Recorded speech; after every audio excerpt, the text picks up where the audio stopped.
70s were the golden age of game shows, from brainy to head spinning.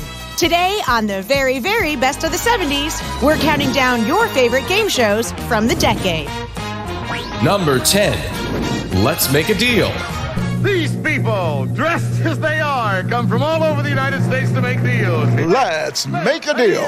Created and hosted by the legendary Monty Hall, this quirky game show spent nearly a decade at the top of daytime ratings. I need the money, but I want the car. I need the money, but I want the car. I need the money, but I want the car. What was great about Let's Make a Deal? What was behind the curtain? Will it be curtain number 1, or curtain number 2, or curtain number 3? Because of the format of this show, the option of trading something in for the unknown has later been referred to as the Monty Hall problem. Evelyn takes the curtain, we open up her clutch purse, and inside there, she also had $500.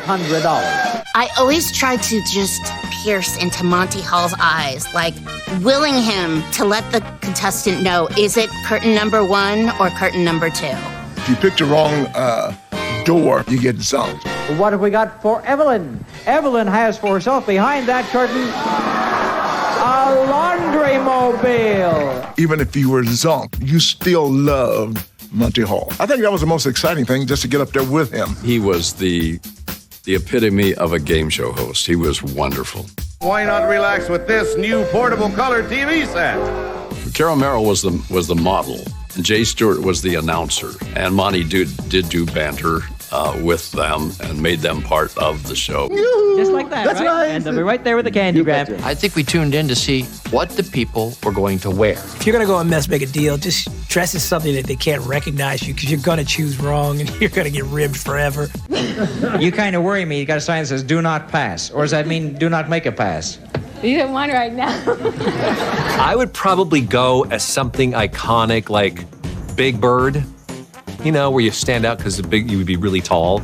I like it! Starting with signs and then developing into costumes, Monty Hall loved the idea, stating it added flavor to the show. She took the money. A fun show, one that if you were looking to win prizes, you loved to watch. And Monty Hall, I think, was one of the nicest guys ever in the business. Other game shows run a close second, but I think Monty Hall and Let's Make a Deal, he's the prize winner. Well, it took the prize as number 10 on our list of best game shows of the 70s. Sounds like a deal to me. Number 9, The Dating Game. It's the dating game. Created by Chuck Barris in 1965, The Dating Game took their twist on the blind date and made it into game show gold. I wanted so badly to be on The Dating Game and to meet somebody, and I just thought that show was it. Hosted by Jim Lang, the show revolved around one person picking out of 3 single contestants for a date without being able to see the person behind the wall. And here they are. Jim Lang was a wonderful guy. He was a wonderful host, and he did a really good job. Number 2, one of my worst subjects is spelling. Could you tell me, how do you spell relief? F-A-R-T. Why would you pick somebody that had those answers? Got to do it a couple times, once as a contestant and once as the person asking the contestants. Better to be the guy who's asking the questions. He's Greg Brady on the popular ABC television series, The Brady Bunch. If you ask me how I've changed in the last 3 years, I'd tell you I've gotten a little taller, I've developed my muscles, my hair's a little longer, and I date a lot more. If I asked you how you've changed in the last 3 years, what would you tell me? I've gotten sexier. Aside from the special celebrity editions, many contestants featured became famous after they were on the show. I had no idea that Steve Martin and Farrah Fawcett wangled their ways into that show before they became the actors that we all know today. Did you know that? Task number 2. Complete this sentence. This may sound a little weird, but... I am naked right now. I was on The Dating Game. I had my buddy sitting in the audience. He kind of gave me a head nod, like, number 2 or number 1. My question, did the celebs actually end up going on the dates? Most of the people I knew, including myself, did. The Dating Game was great because of the reaction when the person came around. And it was good either way. If they were pleased, you were happy for them. If you knew they had picked the poodle, like, that reaction was good too. And Zach. I love that show. I just loved it. This show was pure entertainment, and that's why it's on this list of your favorite game shows of the 70s. Number 8, The Gong Show. From Hollywood, it's The Gong Show. The Gong Show is basically like American Idol, but with a gong. There's never going to be another round. And who else could have come up with such a concept but Chuck Barris. For his second offering on this list, producer Chuck Barris gifted us with this loose, unstructured amateur talent show. Thank you and welcome to The Gong Show. So it's just a crazy half hour of fun and antics and bad talent. The Gong Show was one of the greatest shows to watch because you just knew when you wanted someone to get gonged. You're like, gong him, please gong him. If you got the time, come on and jump and shout. Oh my gosh, some people would come on there and try to sing and gong. The Gong Show won over fans with its lack of emphasis on the competition and focusing more on the wild, sometimes reoccurring acts. How do you keep a jackass in suspense? How do you keep a jackass in suspense? I'll tell you tomorrow. Gene the Dancing Machine. I did The Gong Show many times. From Happy Days, welcome Anson Williams. They loved me because I would gong the kid. I had no mercy. If someone was bad, they're bad. And Chuck loved that. Why did we gong Oscar and Pancho? Chuck Barris, on air, this crazy guy, off air, the quietest, most sensitive, wonderful, smart, caring man. So we'll be back with more of this insanity right after this message. And we'll be back too with more of your favorite game shows of the 70s. I just found it so tense to watch.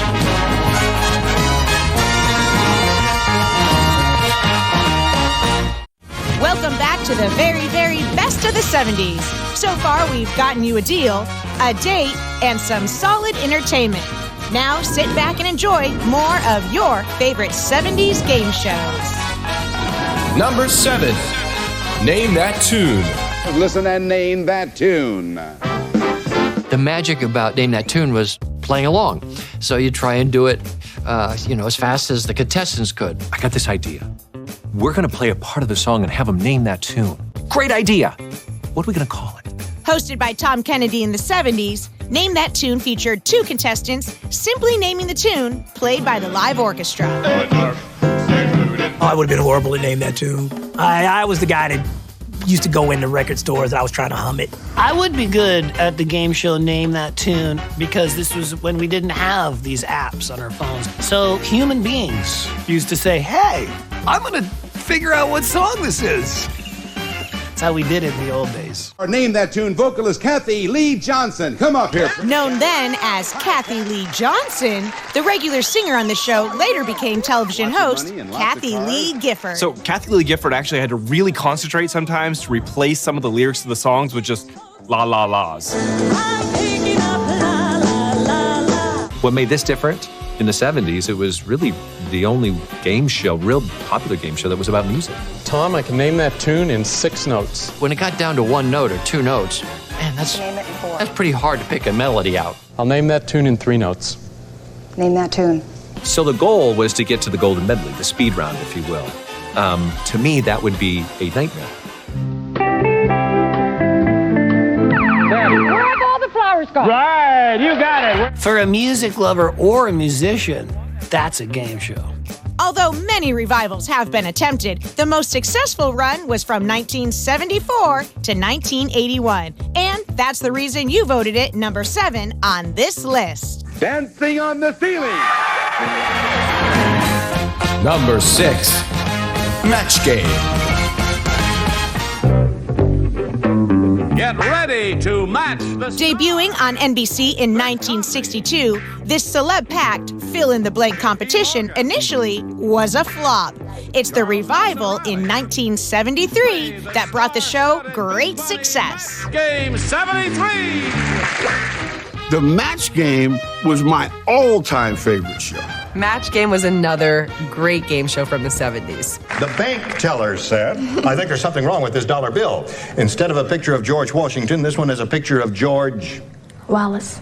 George Wallace. The Match Game had nothing to do with the contestants at all. It was all about the panel. It was the personalities of the people that were on the show that made it. Had the old boy let me go to school, I'd have learned how to spell his name.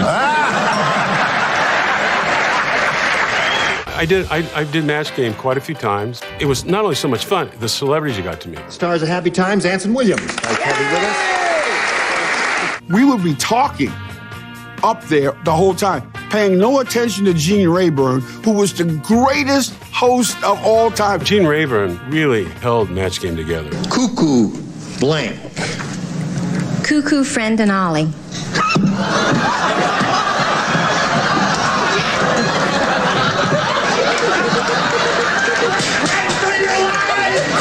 It put its toes right on the line of what was PC and what was not, but it was always funny. Match Game was refreshing, very improvisational. That was the key to the whole show. And the key to making it on our list of 70s game shows. I never get the good stuff. Number 5, the $10,000 Pyramid. Ladies and gentlemen, this is the $10,000 Pyramid. Gosh, that was the most fun show to do. Are you kidding? You know who hosted that show? Dick Clark. The Dick Clark.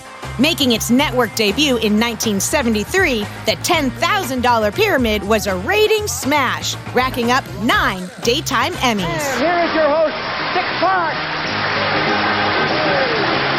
I'm pretty sure they just kept increasing the amount of the prize money because of inflation. I mean, first it was 10,000, then it was 20, then it was 25. I mean, you get the point, right? That's right. The show increased the amount of prizes and changed their name to reflect it. The most recent version going up to $100,000. Mommy likey. And Billy Crystal, he was on the show so much, and you know he's funny, whatever he does. Rivers, streams, things that flow, lost children, things that wander. Usually there's 2 celebrities and then 2 guests. And they either love you or hate you at the end. Believe me. People from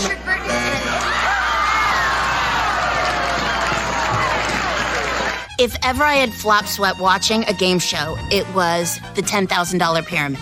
I just found it so tense to watch. I couldn't even imagine what people were going through.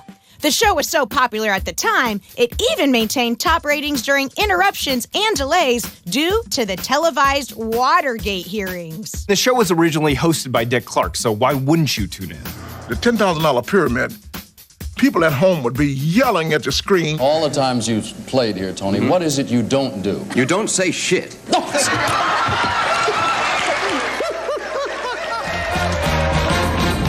Number 4, the Newlywed Game. From Hollywood, here come the Newlyweds. I loved the Newlywed Game. I would watch that as a kid. I loved the Newlywed Game, especially after I got married. How little we know about each other. I loved it. The game consisted of newlyweds answering questions about each other and then trying to match their answers with their partner. Bring on the awkward moments. And here's your host, the star of the Newlywed Game, Bob Eubanks. Hosting the Newlywed Game was an experience that I'll never forget because it went on for 5 decades. I never considered myself a celebrity. I was simply a member of the audience who asked questions to these people to make them funny. Husband say is his favorite condiment. Oh, I would say his pool table upstairs, definitely. I don't know if the producers saw this coming, but the show also, with the questions, was a little bit of an IQ test for some of these contestants. If couple number 1 would say something funny, I would immediately look at the other husbands or the other wives, and I could tell by their body language if they were going to have something funny. Favorite kind of water? Vince? That's a strange question. How many people asked you that question? Today, 7. I mean, when I think of the Newlywed Game, the first word that comes to my mind is whoopee. I wouldn't say make love, because I thought that you should have to tell your children about that when you're ready to do so. So we came up with the word whoopee. Where specifically will your wife say is the weirdest place she's ever gotten the urge to make whoopee? Bill? In the bathroom sink. What a great way to ruin a marriage. Just imagine not knowing anything about your partner. If you haven't looked up the Newlywed Game on the internet, go now. Well, not now, but after you finish watching us, but go. That's not a delicatessen, that's a restaurant. A delicatessen is a drugstore.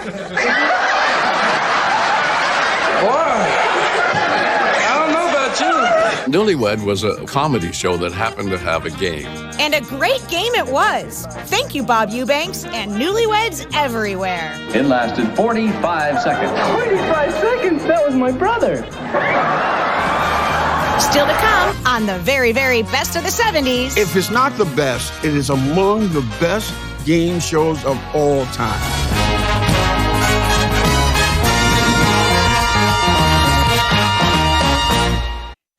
Welcome back to the very, very best of the 70s. So far, we let Monty Hall coach us through a deal, laughed at the match game, and took it down to the wire with the pyramid. Buckle up, we've got more of the very, very best game shows of the 70s coming your way. Number 3, Family Feud. The Family Feud. Family Feud was hilarious. I am a fan of game shows. Full stop. Family Feud, one of my favorites. How do you not love Richard Dawson? Family Feud was created in 1976 by Mark Goodson and was originally considered a spin-off of the match game, with its original host being panelist Richard Dawson. It's 7:30. Chuck Barris, do you know where your contestants are? It's one of those long-running shows that's going to be on for the next, 7,900 years, Name an animal with 3 letters in its name. You said frog. Our survey said... It's 2 families, and you answer the questions, and whoever comes up with the answer first presses a button, and that's it. You say your answer. No. And audiences responded. Within a year of its premiere, Family Feud became the #1 game show on television. Probably the best part of the show is you can tell when that family member was nervous or had no idea what to say, and here comes left field answer. A noisy bird. Chipmunk. You need to see me in a Family Feud. As far as I'm concerned, I won that for us. Birthday men hate. 40th. Survey said... Family Feud was so much fun to watch because, of course, you identified with the pathology of a crazy family just like your own. And so it was really entertaining and really comedic to watch these families joust with each other. Name something besides soap and a towel that people take with them to the bath. A duck. An occupation that... Viewers loved the show so much, TV Guide ranked it 3rd on their list of best game shows of all time. Great minds think alike. Something people take with them to the bath besides soap and towel. Survey's up. Still to come on the very, very best of the 70s. Can you imagine if I came out swinging that thing around? All right, let's go. It'd be very weird.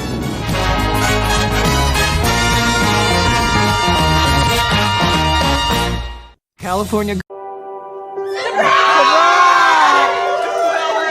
I see the future is really bright for me. The high school diploma is just added to the confidence, and now I feel unstoppable. Find free adult education classes near you at finishyourdiploma.org. This is what high blood pressure looks like. Talk with your doctor to create a plan that works for you. Go to loweryourhbp.org. If I would have followed a treatment plan, I would not be in this situation. If you love them enough to drive an hour to cheer them on as they get beat 11-0 in the rain, then surely you'll check NHTSA.gov/the right seat to make sure they're correctly buckled in the back seat. Let me tell you about the toughest guy on earth. He does the work of 2 jobs, but only gets paid for one. Caregiving is tougher than tough. Find the care guides you need at aarp.org/caregiving. TV. Welcome back to the very, very best of the 70s. So far, we've seen some intense competition and some big winners. But we still have more of your favorite 70s game shows up ahead. Number 2, Hollywood Squares. One of these stars is sitting in the secret square. Coming in at number 2 is this classic, hosted by Peter Marshall and featuring more famous faces than you can count. This was a game show that wasn't about the game. This was about comedy. In the Hollywood Squares. I have to say, being asked to participate in Hollywood Squares was probably top 5 moments of my life. Is it okay to give your dog some of your chocolate bar? No, let him get his own. Well, being on Hollywood Squares was a party. It was so much fun. The Cane Mutiny. The Cane Mutiny. I agree. The Cane Mutiny, very good. Tell us more about this party, Anson. I have a little secret. Even in the reruns, now when you wait for the Thursday and Friday shows, and at lunch, they had free wine. People were feeling pretty good for the 4th and 5th show. Just the last 2 shows of the night, oh my God. There's people that actually fell out of the squares. Are they more sensitive to pain? When I've dealt with them, they've been very sensitive. Yes, true. I agree. It is true. You've got the X. Harry, your turn. Well, Hollywood Squares was basically tic-tac-toe, all blown up. With, instead of just X's and O's, you had some of the funniest people on the planet. Sometimes they gave you the answers. Sometimes the answer would be wrong or right. But most important, make sure it was funny. You got to bring the funny. Will humming help your tennis game? Will humming help my tennis game? Sure, why not? It takes your mind off your balls or something. Hosted by Peter Marshall for 15 years, the rotating panel of celebs gave us zingers galore. When you deal with celebrities, you have to be very careful you don't try to outshine them. I was hoping I was going to end up in the center square. It didn't happen. If it's not the best, it is among the best game shows of all times. Your teeth are about the same size and shape as a pig's. Look who's talking, beaver face.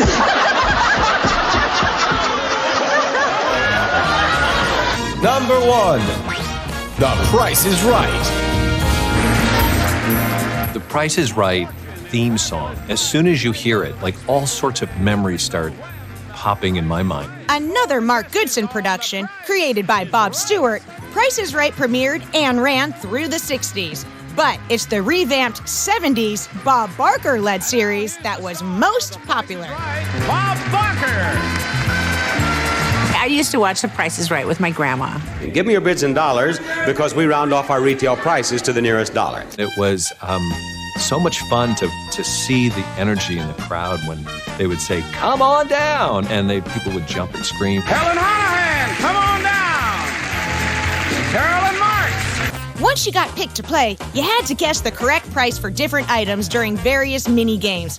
And if you guessed right, you could win your new car. I still can't figure out what is up with Bob Barker's microphone. I want to use a microphone like that, like in my shows. Can you imagine if I came out swinging that thing around? All right, let's go. Like, it'd be very weird. I love Bob Barker. He's one of my all-time favorites. Well, Barker was a very good host. I mean, let's face it. Ralph has no belt on, and he almost jumped out of his pants. Hosting the daytime series for a whopping 35 years and a few short-lived primetime seasons, Barker won numerous awards, including a Lifetime Achievement for his work on the show. You gotta love The Price is Right. There's something to be said for longevity. The Price is Right has been a part of my life for 50 years. It is just, it's Americana. Even to this day, it still thrives in that space. Bob Barker saying goodbye, everybody. Goodbye and happy game show playing to everyone. Thanks for watching.